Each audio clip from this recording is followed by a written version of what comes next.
മഴയിലും മാലിന്യപ്രശ്നം രൂക്ഷമാകുന്ന ജലാശയമാണ് തിരുവനന്തപുരത്തെ ആമയിഴഞ്ചാൻ തോട്. തലസ്ഥാനവാസികൾക്ക് ഇതിൽ വലിയ പങ്കുണ്ട്.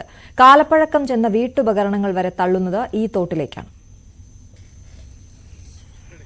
ചെറിയ മഴയിൽ പോലും തലസ്ഥാനം വെള്ളത്തിൽ മുങ്ങും. വെള്ളക്കെട്ട് പരിഹരിക്കാൻ സർക്കാരും നഗരസഭയും ഒന്നും ചെയ്യുന്നില്ല എന്ന് പരാതിപ്പെടുന്ന നഗരവാസികൾ ഈ നഗരത്തോട് മറ്റ് താമസക്കാരോട് ജനങ്ങളോട് ചെയ്യുന്ന എന്തെന്ന് കൂടി കാണണം. ഞാനുള്ളത് ഈ ആമയിഴഞ്ചാൻ തോടിന്റെ കണ്ണമ്മൂല ഭാഗത്താണ്. കണ്ണമ്മൂലയിൽ നെല്ലിക്കുഴിയിലേക്ക് പോകുന്ന തോടിന്റെ ഭാഗത്താണ്. എല്ലാ മഴക്കാലത്തും ഇന്നലെയും ഒക്കെ വലിയ വെള്ളം ഇതിന്റെ വശങ്ങളിൽ റോഡിൽ കൂടി കയറിയിരുന്നു. എന്താണ് ഈ തോടിലൂടെ നഗരവാസികൾ ഒഴുക്കിവിടുന്നത്? ഇത് ഇവിടെ നിന്നുള്ള ആളുകൾ ഇടുന്നത് മാത്രമായിരിക്കില്ല, ഒരുപക്ഷെ മറ്റു ഭാഗങ്ങളിൽ നിന്നും പട്ടംതോട് ഇതിൽ കണക്ട് ചെയ്താണ് പോകുന്നത്. പാറ്റൂർ നിന്നുള്ള വെള്ളം ഇതിലേക്ക് വരും. ആ ഭാഗത്തു നിന്ന് ഉള്ള വെള്ളം ഇവിടെ പോകുമ്പോൾ വെള്ളത്തിന്റെ ഒഴുക്ക് തടസ്സപ്പെടുന്ന എന്തെല്ലാം ഉണ്ട് എന്ന് നമുക്ക് ഒരു ചിന്തിക്കാൻ കഴിയാത്ത കാര്യങ്ങൾ. ഇവിടേക്ക് ആളുകൾ എന്തെല്ലാം മാലിന്യങ്ങൾ ഇവിടേക്ക് വലിച്ചെറിയാൻ കഴിയുമോ അതെല്ലാം. ഒരു ഫ്രിഡ്ജിന്റെ, ഒരു റെഫ്രിജറേറ്ററിന്റെ ഒരു ഭാഗമാണ് ഇപ്പോൾ നമ്മൾ ഈ ദൃശ്യങ്ങളിൽ ഉള്ളത്. ഇതുപോലെയല്ല എന്തെല്ലാം വീട്ടിലുപയോഗിക്കുന്ന മുഴുവൻ സാധനങ്ങളും അത് വേസ്റ്റ് ആകുമ്പോൾ ഇത്തരത്തിൽ ഈ തോട്ടിലേക്ക് തള്ളിവിടുന്ന, ഒഴുക്കിവിടുന്ന അവസ്ഥയാണ് ഉള്ളത്. അതുതന്നെയാണ് എന്തുകൊണ്ട് വെള്ളം ഇവിടെ പൊങ്ങുന്നു എന്നതിന്റെ ഏറ്റവും പ്രധാനപ്പെട്ട കാര്യങ്ങൾ. മദ്യക്കുപ്പികളും മറ്റ് പ്ലാസ്റ്റിക് ബോട്ടുകളും ഒക്കെ കവറുകളിലാക്കി വലിയ വലിയ കെട്ടുകളാക്കിയാണ് ഈ ജലാശയത്തിൽ ഉപേക്ഷിക്കുന്നത്. ഇവിടെ നിന്ന് വെള്ളം ഒഴുകിപ്പോയാൽ മാത്രമേ തലസ്ഥാനം വെള്ളത്തിൽ മുങ്ങാതിരിക്കുകയുള്ളൂ.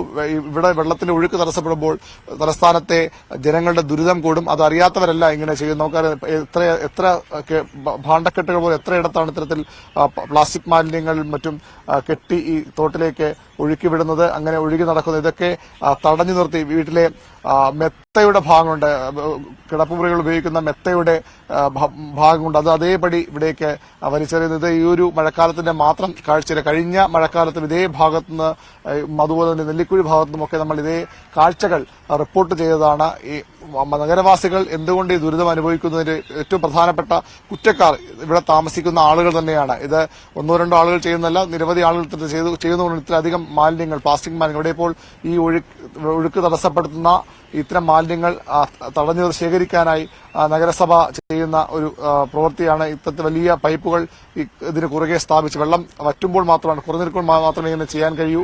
ഈ സ്ഥാപിച്ച് ഇത് തടഞ്ഞു നിർത്തി മാലിന്യങ്ങൾ കോരിമാറ്റാനാണ് പിന്നീട് ശ്രമിക്കുക. ഇവിടെയും എത്ര കോരിമാറ്റിയാലും വീണ്ടും വീണ്ടും എല്ലാം മഴക്കാലത്തുമുള്ള കാഴ്ചയാണ്. ഓരോ മഴക്കാലത്തും ഇങ്ങനെ ഈ തോട് ഈ രീതിയിൽ മാലിന്യ നിക്ഷേപ കേന്ദ്രമായി മാറുന്നു. മാലിന്യങ്ങൾ ഇവിടെ വലിച്ചെറിയുന്നു. എത്ര പറഞ്ഞാലും ആളുകൾ സർക്കാരിനോട് നഗരസഭയോട് സഹകരിക്കുന്നതിനാണ് വ്യക്തമാണ്.